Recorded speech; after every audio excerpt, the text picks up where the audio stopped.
With temperatures below freezing, one of the last things people living along Maine's coast are likely thinking about is how many cruise ships will be visiting later on this year. A distant thought, but some people are doing just that right now. Between Maine's 4 major ports of call in Portland, Rockland, Bar Harbor, and Eastport, as well as towns like Belfast, Bath, and Booth Bay Harbor that welcome smaller ships, cruise ships do generate more than $30 million in revenue every year.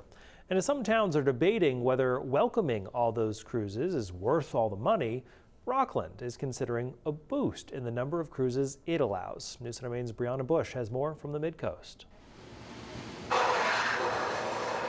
Owner and founder of Bixby Chocolate, Kate McAleer, says she saw a 30% jump in sales last September. Made September the busiest month of the year. She owes that growth to Rockland's cruise ship industry, where businesses like hers welcome in tourists from sea during September and October. The cruise ships were really vital to enabling us to have a successful fall. Because she and other city leaders know a drop in revenue comes when winter hits. It's just so important for us to look for other revenue opportunities, especially considering the significant decrease that we saw this year in Canadian tourism. The city is also raising property taxes following revaluation in 2025 and working on harbor infrastructure improvements. That's why city leaders are discussing a potential boost in cruise ship travel to increase revenue without burdening taxpayers.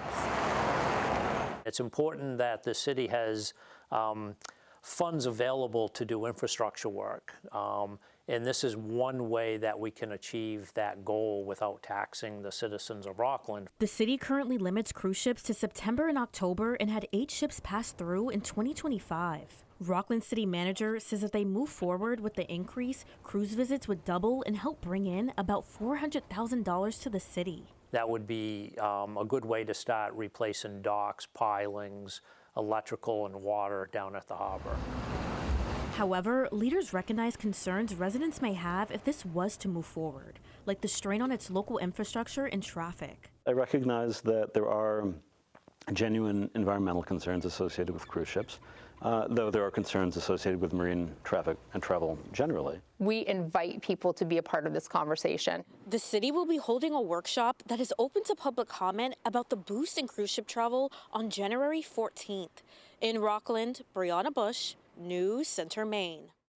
The city is also having conversations with the Harbor Management Commission and other organizations to guide them before making any decisions. We'll be right back.